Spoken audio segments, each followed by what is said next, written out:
warahmatullahi wabarakatuh. Nama saya Nurul Isri Sarifah Fargolang. Di kesempatan ini saya akan menjelaskan tentang alga. Yang pertama kita akan membahas pengertian alga. Pengertian alga secara umum ialah tumbuhan talus karena belum memiliki akar, batang, dan daun sejati. Istilah gagang pernah dipakai bagi alga, namun sekarang tidak dianjurkan karena dapat menyebabkan kekacauan arti dengan sejumlah tumbuhan yang hidup di air lainnya seperti hidrilla. Kemudian kita akan membahas ciri-ciri alga. Yang pertama yaitu eukariotik.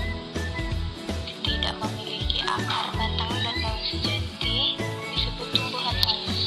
Uniseluler atau multiseluler, kemudian berupa koloni lepas berupa filamen atau tidak. Memiliki pigmen beraneka ragam sesuai jenisnya. Memiliki klorofil, reproduksinya bisa terjadi secara aseksual maupun seksual. Kemudian habitatnya di perairan atau tempat lembab, dan fotosintesis dengan mengasimilasi air dan nutrisi secara langsung dari lingkungan. Berikut adalah contoh dari gambar alga. Kemudian kita akan membahas tentang reproduksi alga. Reproduksi alga ada beberapa macam, yaitu antara lain yang pertama, aseksual. Reproduksi aseksual dapat melalui pembelahan sel yang menghasilkan dua sel anakan masing-masing menjadi individu baru. Reproduksi ini terjadi pada gagang bersel satu. Kemudian bisa juga terjadi secara fragmentasi, yaitu pecahnya koloni menjadi beberapa bagian. Selain itu, dapat juga dengan pembentukan zoospora, yaitu sel tunggal yang diselubungi oleh selaput dan bisa bergerak atau berenang bebas menggunakan satu atau dua flagella. Zoospora merupakan calon individu baru. Yang kedua yaitu melalui seksual. Reproduksi seksual terjadi melalui peleburan gamet jantan dan betina untuk membentuk zigot yang nantinya tumbuh menjadi individu baru. Jenis reproduksi seksual pada alga antara lain yang pertama yaitu isogami. Isogami merupakan peleburan gamet jantan dan betina yang berukuran sama. Jika terjadi peleburan, gamet zigot akan mengalami dormansi, yaitu disebut dengan zigospora. Yang kedua yaitu oogami, yaitu gamet-gamet yang berukuran bervariasi. Gamet betinanya tidak bergerak, berukuran lebih besar, sedangkan gamet jantannya berukuran lebih kecil dan dapat bergerak. Jika terjadi fertilisasi, maka akan terbentuk zigot yang kemudian mengalami dormansi yang disebut oospora. Berikut adalah contoh dari isogami dan oogami. Kemudian kita akan membahas klasifikasi alga. Berdasarkan dominasi pigmennya, alga dibedakan menjadi beberapa kelompok, yaitu yang pertama, chlorophyta atau alga hijau. Yang kedua yaitu chirosiphyta atau alga keemasan. Kemudian ketiga, pheophyta atau alga coklat. Yang keempat, rhodophyta atau alga merah. Yang kelima, bacillariophyta atau diat. Pertama kita akan membahas chlorophyta atau alga hijau. Ciri-ciri yang dimiliki alga hijau antara lain, yang pertama habitatnya di air tawar, laut, dan tempat lembab. Alga hijau memiliki pigmen klorofil A, B, dan B-karoten serta xanthofil. Ada yang bersel satu dan ada yang membentuk koloni. Kemudian bentuk tubuhnya ada bulat, filamen, lembaran, dan ada yang menyerupai tumbuhan tinggi. Kemudian inti selnya memiliki dinding atau eukariot sehingga bentuknya tetap. Inti selnya bersifat prokariotik karena memiliki membran. Kemudian memiliki flagella, reproduksi aseksual dengan fragmentasi, dan seksual dengan konjugasi. Contohnya adalah Chlorococcus, Chlorella, Spirogyra, dan Ulva. Berikut adalah contoh dari alga hijau. Kedua yaitu Chrysophyta atau alga keemasan. Ciri-cirinya yaitu habitatnya di air tawar, laut, dan tempat lembab. Kemudian tubuhnya ada yang uniseluler dan ada ada yang multiseluler. Bentuknya beraneka ragam, yaitu batang, telapak tangan, dan bentuk-bentuk campuran. Memiliki pigmen klorofil A, C, karotin, dan santofil.